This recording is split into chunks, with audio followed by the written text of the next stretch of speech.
It's now discussed the most well-known Filipino heroes who had the courage to fight against colonization. Jose Rizal, 1861-1896, is one of the most revered figures in the Philippine history.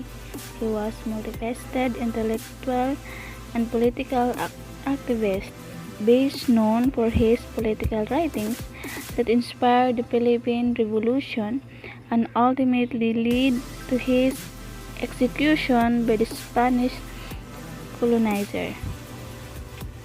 He has been instrumental in the Filipinos' bid towards independence and several developed in various years.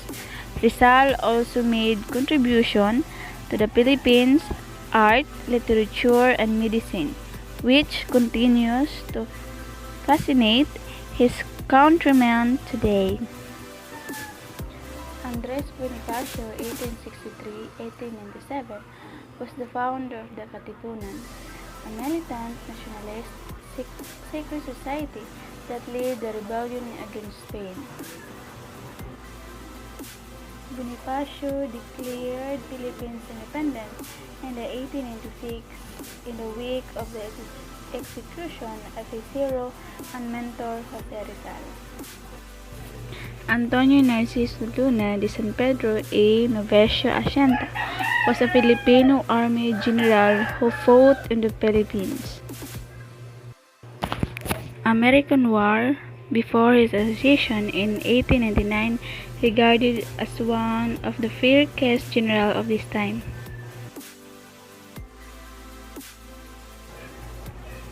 He succeeded Artemio Ricarte as the commanding general of the Philippine Army. Apolinario Mabini A. Maranan was a Filipino revolutionary leader, educator, lawyer, and statesman who served first as a legal and constitutional advisor to the revolutionary government, and then as the first Prime Minister of the Philippines upon the establishment of the first Philippines Republic.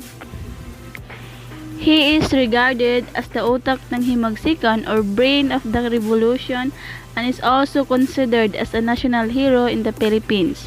Mabini's works and thoughts on the government shaped the Philippines' fight for independence over the next century.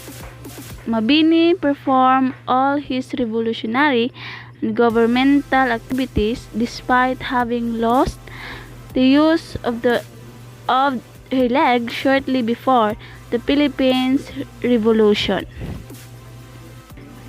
Emilio Aguinaldo was the first of the greatest Filipino revolutionaries and the forerunner of the band of Asian patriots who fought in the 20th century to free their countries from colonial domination.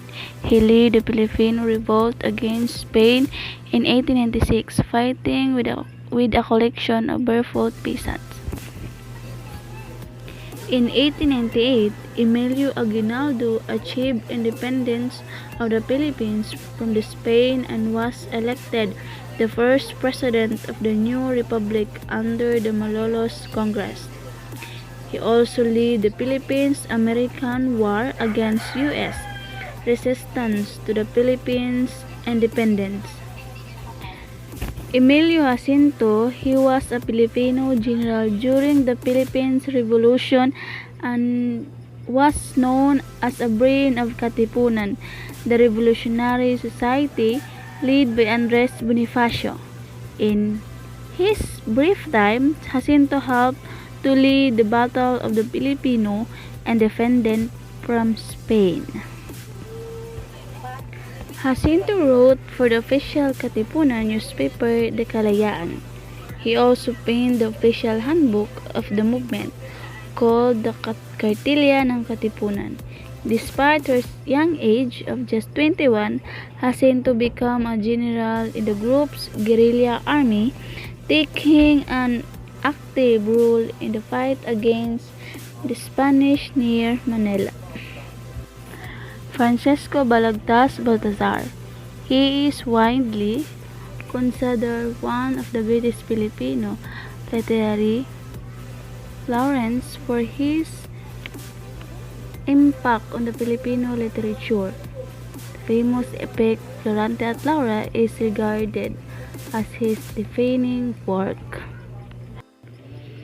While in prison, Balagtas wrote Florante at Laura, which has the poem based on his personal circumstances regarding his love for Maria and the description of another male suitor upon his release from prison.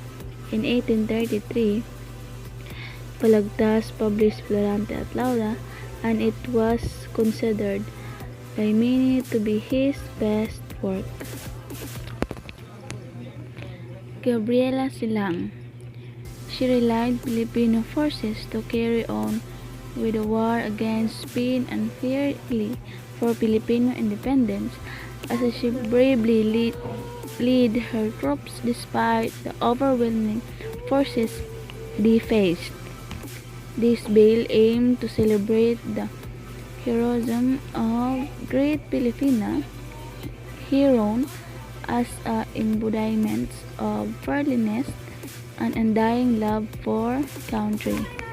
Gabriela Silang, 1731-1763, leader of the revolt in the Ilocos region of the Philippines in 1763, aimed at establishment of government to replace the Spanish colonial government. Gumborza. He fought for the rights of his fellow native race against Spanish abuse. He was also active in the publication of the newspaper La Verdad. On February 17, 1872, he was of the press executed due to the false accusation of treason and saltion talking to supposed active role in the Cavite Mutiny.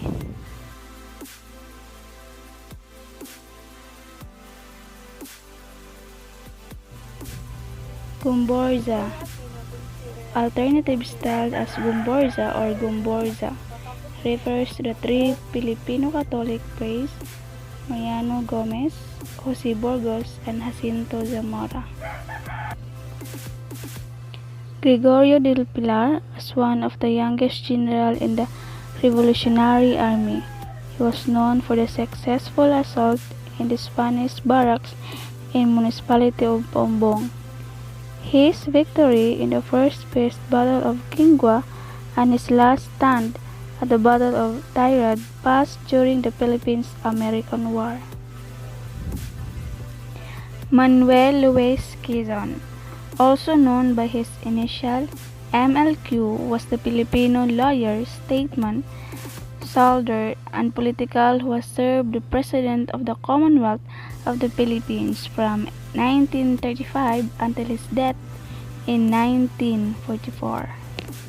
He was the first Filipino to head the government of the entire Philippines, as opposed to the government of previous Philippine states, and it is considered to have been the second president of the Philippines after Emilio Aguinaldo, 1899-1801, whom Quezon defeated in the 1935 president election.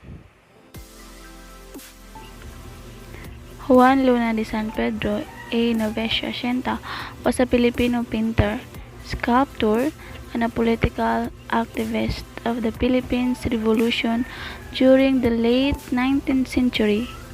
He became one of the first recognized Philippine artists. His work is remembered as one of the principal examples of Romanticism and Realism school of arts. Juan was not just an artist, he was a revolutionary and influential political activist who was an active participant in the Philippines Revolution that took place in the late 19th century. Melchora Aquino was 84 years old when she became involved with the Philippines Revolution. She largely contributed to the Katipunan and was nicknamed the Mother of Katipunan.